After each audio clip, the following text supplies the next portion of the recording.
Hello, dear students. Today we are going to start our next topic for periodic classification of element electron gain enthalpy. ठीक है, इससे पहले हमने ionization enthalpy को discuss किया था. आज हम डिस्कस करेंगे आपका इलेक्ट्रॉन गेन एंथैल्पी. ठीक है, सो इलेक्ट्रॉन गेन एंथैल्पी को हम डिफाइन कर सकते हैं. Electron gain enthalpy of an element may be defined as the energy released when a neutral isolated gaseous atom accept an extra electron from the gaseous negative ion, that is आपका जो electron gain enthalpy हम उसको represent करेंगे del EgH. ठीक है, सो जो आपका neutral isolated gases atom है उससे हमने क्या किया, हम बात करें अगर आपकी आयनाइजेशन एनर्जी के तो वहाँ हम इलेक्ट्रॉन रिमूव कर रहे थे. ठीक है, यहाँ हम क्या कर रहे हैं, न्यूट्रल आइसोलेटेड गैसेस एटम में एक इलेक्ट्रॉन ऐड कर रहे हैं. ठीक है, so electron gain enthalpy element में defined as the energy release कब, एनर्जी रिलीज जब आपने एक न्यूट्रल आइसोलेटेड गैसेस एटम में एक्सेप्ट किया एक एक्स्ट्रा इलेक्ट्रॉन को. ठीक है, from the gaseous negative ion, एक गैसियस नेगेटिव आयन से एक आइसोलेटेड गैसेस एटम आपका जब एक इलेक्ट्रॉन गेन करेगा, आयनाइजेशन एनर्जी में हम इलेक्ट्रॉन बाहर निकाल रहे थे, यहाँ पे आप इलेक्ट्रॉन गेन एंथैल्पी मतलब इलेक्ट्रॉन हम क्या करें, इलेक्ट्रॉन गेन कर रहे हैं. उसको गेन करने के लिए कितनी हीट आपने रिलीज की, वो आपकी क्या है, इलेक्ट्रॉन गेन एंथैल्पी. ठीक है, so greater the amount of energy release in the above process, higher is the electron gain enthalpy of the element. Means आपका जितना अमाउंट एनर्जी का ज़्यादा निकलेगा उसको गेन करने के लिए इलेक्ट्रॉन को, या मीन्स आप कहें कि ऊपर वाली प्रोसेस में जब हम इलेक्ट्रॉन को गेन कर रहे हैं उसमें अगर आपका अमाउंट ऑफ एनर्जी ज़्यादा रिलीज हो रहा है तो आपकी जो electron gain enthalpy of element वो क्या रहेगी, ज़्यादा रहेगी. मीन्स अगर आपका एनर्जी रिलीज अमाउंट इलेक्ट्रॉन को गेन करने के लिए ज़्यादा हो रहा है तो आपकी जो इलेक्ट्रॉन गेन एंथैल्पी है एलिमेंट की वो भी ज़्यादा होगी. ठीक है, the electron gain enthalpy of an element is the measure of the firmness और strength with which an extra electron is bounded to it. जो इलेक्ट्रॉन गेन एंथैल्पी है आपकी किसी भी एलिमेंट की, वो मेजर है उसका फ्रेमनेस और या कहें उसकी स्ट्रेंथ है किसी भी एक्स्ट्रा इलेक्ट्रॉन को बाउंड करके या पकड़ के रखने वाली एनर्जी को. ठीक है, बाउंड करके रखने का जो उसका फोर्स है उस वही आपका क्या है, इलेक्ट्रॉन गेन एंथैल्पी है उस एलिमेंट की. ठीक है, मीन्स जिसकी अगर हम कहें कि जिसके जो भी एलिमेंट है उसकी अगर इलेक्ट्रॉन को बाउंड करने की टेंडेंसी ज़्यादा रहेगी तो मीन्स उसकी इलेक्ट्रॉन गेन एंथैल्पी क्या रहेगी, ज़्यादा रहेगी. ठीक है, electron gain enthalpy is measured in electron volt per atom. अगर हम बात करें यूनिट की तो जो आपकी इलेक्ट्रॉन गेन एंथैल्पी है उसको मेजर किया जाता है इलेक्ट्रॉन वोल्ट पर एटम और kilojoule per mole. Electron volt per atom और किलोजूल पर मोल से. ठीक है, तो ये इन दोनों यूनिट में आप क्या करेंगे, उसको मेजर किया जाता है इलेक्ट्रॉन वोल्ट पर मोल और kilojoule per mole. Electron gain enthalpy को इलेक्ट्रॉन वोल्ट पर एटम और किलोजूल पर मोल में.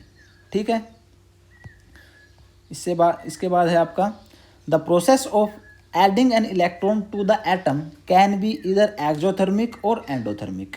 जो आपका प्रोसेस है इलेक्ट्रॉन को ऐड करने का वो एक्सोथर्मिक भी हो सकता है और आपका एंडोथर्मिक भी हो सकता है. ठीक है, मीन्स जो आपका सिस्टम है वो हीट रिलीज भी कर सकता है, एनर्जी रिलीज भी कर सकता है इलेक्ट्रॉन को ऐड करने के लिए, या एनर्जी आपका गेन भी कर सकता है इलेक्ट्रॉन को ऐड करने के लिए. ठीक है, energy is released when an electron is added to the atom, therefore the electron gain enthalpy is negative.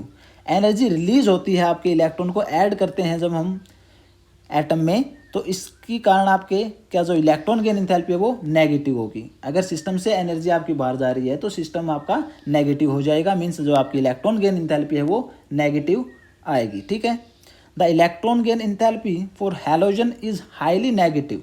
Halogen के केस में जो इलेक्ट्रॉन गेन एंथैल्पी है वो हाईली नेगेटिव होगी because they can acquire the nearest stable noble gas configuration bye accepting N extra electron. क्योंकि जो आपके halogen है उनमें एक इलेक्ट्रॉन की ही कमी होती है और एक इलेक्ट्रॉन गेन करने के बाद वो आपकी नोबल गैस कन्फिग्रेशन को एक्वायर कर लेते हैं. ठीक है, मीन्स उनके साथ पहले ही होते हैं आउटर मोस्ट में, और एक इलेक्ट्रॉन और गेन करने के लिए आउटर मोस्ट जो उनकी सेल होती है वो कंप्लीटली हो जाती है, ऑक्टेट उनका कंप्लीट हो जाता है, जिसके कारण उनका जो इलेक्ट्रॉन गेन एंथैल्पी है हैलोजन में वो नेगेटिव ज़्यादा होते हैं, ठीक है। Noble gases have large electron gain enthalpy because the extra electron has been placed in the next higher principal quantum number energy level thereby producing high unstable electronic configuration. अगर हम बात करें noble gases की तो वहाँ पे पहले से ही आपका जो ऑक्टेट है वो कम्प्लीटली फिल्ड होता है। सो जो आपका न्यू इलेक्ट्रॉन एंटर करेगा वो एक नया प्रिंसिपल क्वांटम नंबर मीन्स नई सब सेल बनाएगा, ठीक है, जो कि आपकी एक अनस्टेबल इलेक्ट्रॉनिक कन्फिग्रेशन शो करेगा। मीन्स उसकी जो स्टेबिलिटी होगी वो बिल्कुल न के बराबर रहेगी नोबल गैसेज के केस में। इसलिए आपकी जो इलेक्ट्रॉन गेन इंथैल्पी होगी नोबल गैसेज में वो आपकी क्या रहेगी, ज़्यादा नेगेटिव रहेगी, मीन्स मोर नेगेटिव रहेगी, क्योंकि आपका जो नया इलेक्ट्रॉन आने वाला है वो एक नई सब सेल में आएगा और जो इसकी इलेक्ट्रॉनिक कन्फिग्रेशन के कारण वो अनस्टेबल इलेक्ट्रॉनिक कन्फिग्रेशन शो करेगा, ठीक है।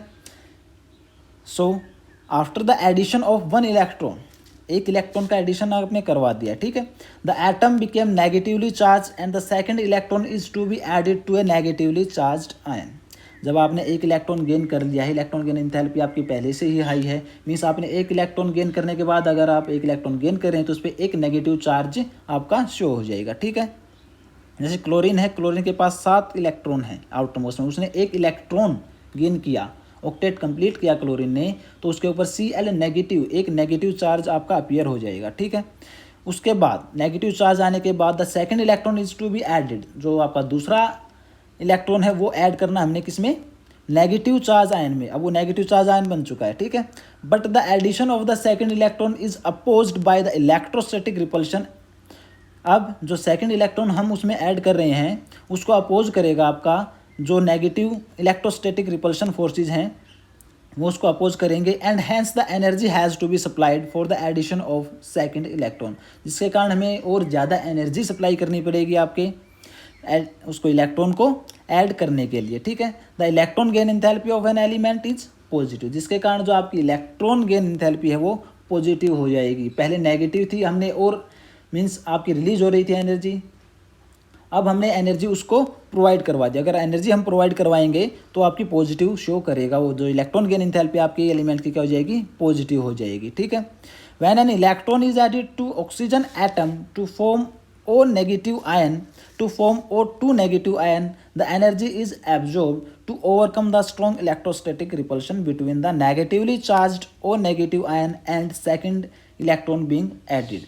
जैसा कि हमने ऊपर डिस्कस किया, जब हम एक इलेक्ट्रॉन ऐड करते हैं तो उस पर नेगेटिव चार्ज आता है, O नेगेटिव आ गया। जैसे हमने एक इलेक्ट्रॉन ऐड किया ऑक्सीजन में तो उसके ऊपर O negative one negative charge आ जाएगा।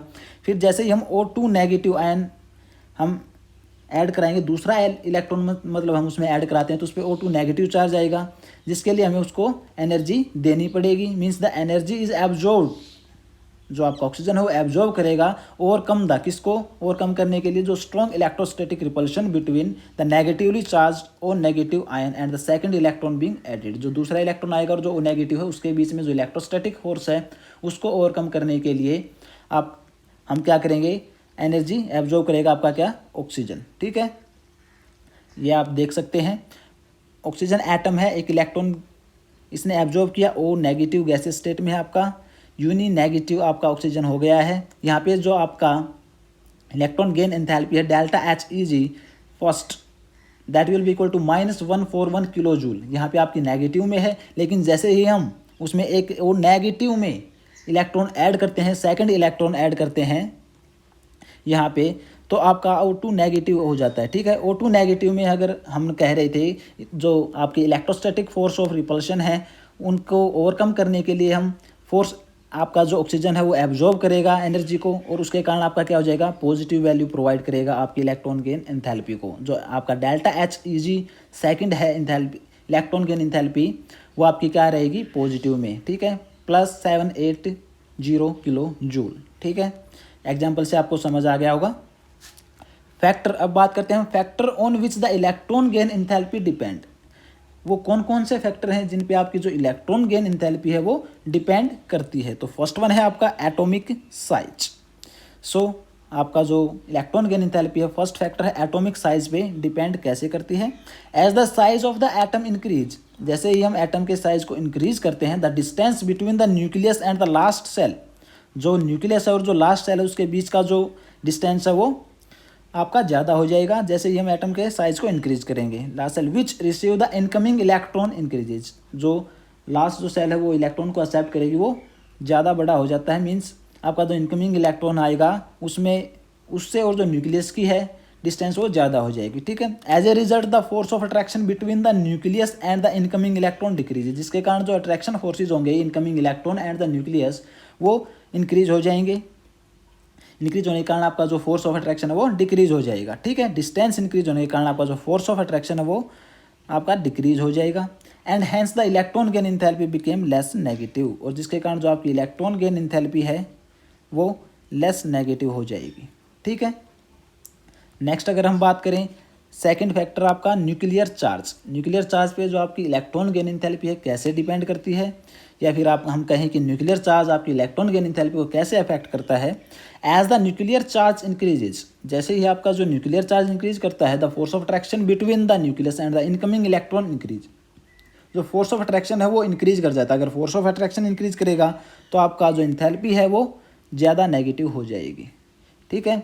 वहाँ पे फोर्स ऑफ अट्रैक्शन डिक्रीज कर रहा था, अगर डिक्रीज करेगा तो आपकी जो नेगेटिव है वैल्यू वो डिक्रीज कर जाएगी। अगर आपका यहाँ पे इंक्रीज कर रहा है इलेक्ट्रॉन और जो अट्रैक्शन फोर्सेज हैं attraction between the nucleus and the incoming electron increase कर रहा है तो आपकी जो है इंथैल्पी है क्या हो जाएगी, ज़्यादा नेगेटिव हो जाएगी, ठीक है। सो नेक्स्ट फैक्टर है आपका electronic configuration. So electronic configuration की अगर बात करें तो element having exactly half filled और completely filled orbital are very stable. हम जैसा कि जानते हैं एलिमेंट, जो भी एलिमेंट हाफ फील्ड होगा, एग्जैक्टली हाफ फील्ड या कंप्लीटली फील्ड होगा वो ज़्यादा स्टेबल होते हैं ऑर्बिटल्स में, ठीक है। सो जो जितने ज़्यादा स्टेबल होंगे उनके अंदर फोर्स ऑफ अट्रैक्शन ज़्यादा रहेगा और उतनी ही ज़्यादा नेगेटिव वैल्यू वो शो करेंगे, ठीक है। तो ये था आपका इलेक्ट्रॉन गेन इंथैल्पी और किन फैक्टर पे आपका डिपेंड करता है वो, ठीक है। नेक्स्ट टॉपिक में हम बात करेंगे variation across the periodic table, आपका इलेक्ट्रॉन गेन इंथैल्पी कैसे शो करता है।